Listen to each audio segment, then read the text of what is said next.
पहले हम एक दो बेसिक टर्म्स के बारे में सीखने वाले हैं। सबसे पहले बात करते हैं कि डेटाबेसेस क्या होते हैं।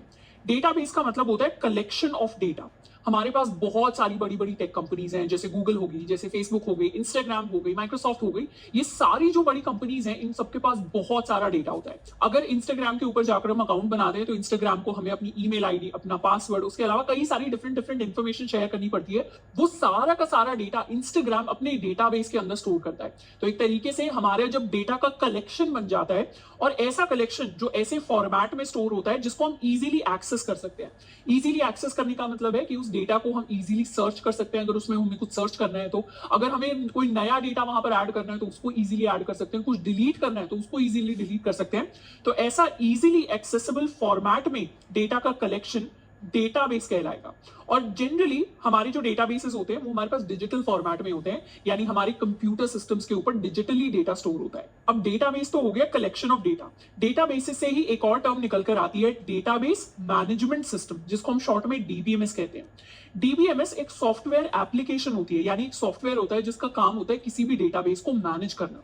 डेटाबेस को मैनेज करने का वही मतलब है, कोई किसी नए डेटा को उसके अंदर ऐड करना, किसी पुराने डेटा को डिलीट करना, अपडेट करना, या फिर उसके अंदर किसी डेटा को सर्च करके निकालना। तो प्रोसेस हमारा कुछ इस तरीके से चलता है कि अगर हम एक यूजर है, यानी हम डेटाबेस को यूज करते हैं, तो डेटाबेस, लेट्स सपोज ये हमारा डेटाबेस है, तो डेटाबेस को हम डायरेक्टली कभी एक्सेस नहीं कर पाते।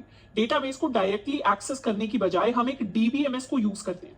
डीबीएमएस क्या होता है? डीबीएमएस बीच की एक लेयर बन जाती है जो एक सॉफ्टवेयर एप्लीकेशन होती है। यानी हम डीबीएमएस को यूज करते हैं और डीबीएमएस बैकएंड में जाकर हमारे डेटाबेस के अंदर वो सारे चेंजेस करता है या वहां से इंफॉर्मेशन हमें वापस लाकर देता है। तो हम जो एसक्यूएल को यूज करते हैं वो हम डीबीएमएस के लिए यूज करते हैं, यानी डेटाबेस मैनेजमेंट सिस्टम्स के साथ इंटरैक्ट करने के लिए। अब बात करते हैं कि डीबीएमएस जो होते हैं हमारे, या फिर डेटाबेसेस जो होते हैं, इनके दो टाइप्स होते हैं। एक होते हैं हमारे रिलेशनल डेटाबेसेस और एक होते हैं हमारे non relational databases. Relational databases ऐसे होते हैं जिसमें सारा का सारा डेटा टेबल्स की फॉर्म में स्टोर होता है। टेबल्स कहने का मतलब है कि बचपन में हमने अपनी जब स्कूल के अंदर पढ़ा करते थे तो क्लास टीचर क्या करती थी, एक रजिस्टर मेंटेन करती थी। रजिस्टर के अंदर कुछ इस तरीके की टेबल बनी होती थी कि यहाँ पर हमारे सारे रोल नंबर्स आ गए, यहाँ पर सबके नेम्स आ गए। इसी तरीके की टेबल जब हम डिजिटल फॉर्मेट में बनाते हैं तो उस तरीके के डेटाबेस को हम अपना रिलेशनल डेटाबेस कहते हैं। और जब बिना टेबल्स के हम डेटा को स्टोर करवाते हैं तो उसको हम नॉन रिलेशनल कहते हैं। नॉन रिलेशनल डेटाबेसेस को हम नो एसक्यूएल डेटाबेसेस भी कहते हैं, क्योंकि ये ऐसे डेटाबेसेस हैं जिनको एसक्यूएल समझ नहीं आती। जबकि रिलेशनल डेटाबेसेस ऐसे होते हैं जिन पर काम करने के लिए हम एसक्यूएल को यूज करते हैं। इसीलिए इन डेटाबेसेस को हम आरडीबीएमएस भी बोलते हैं। आरडीबीएमएस यानी रिलेशनल डेटाबेस मैनेजमेंट सिस्टम्स। तो इनके कुछ एग्जांपल्स देखते हैं। रिलेशनल डेटाबेस का सबसे पॉपुलर एग्जांपल है माई एसक्यूएल। तो माई एसक्यूएल ऐसा डेटाबेस मैनेजमेंट सिस्टम है जो रिलेशनल यानी एसक्यूएल के ऊपर काम करता है, टेबल्स की फॉर्म में डेटा को स्टोर कराता है। इसके अलावा ओरेकल का डेटाबेस है, माइक्रोसॉफ्ट का एसक्यूएल सर्वर है, पोस्टग्रेस एसक्यूएल है। ये सारे के सारे हमारे रिलेशनल डेटाबेसेस के एग्जांपल्स हैं।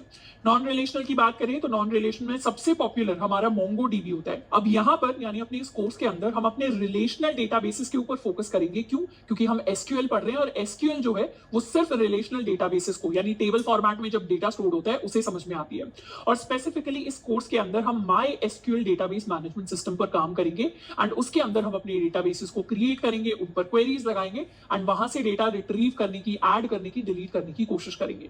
अब ये तो हमने बेसिक पढ़ लिया कि डेटाबेस क्या होता है और डेटाबेस मैनेजमेंट सिस्टम क्या होता है, और हम कौन से डेटाबेस मैनेजमेंट सिस्टम्स के साथ काम कर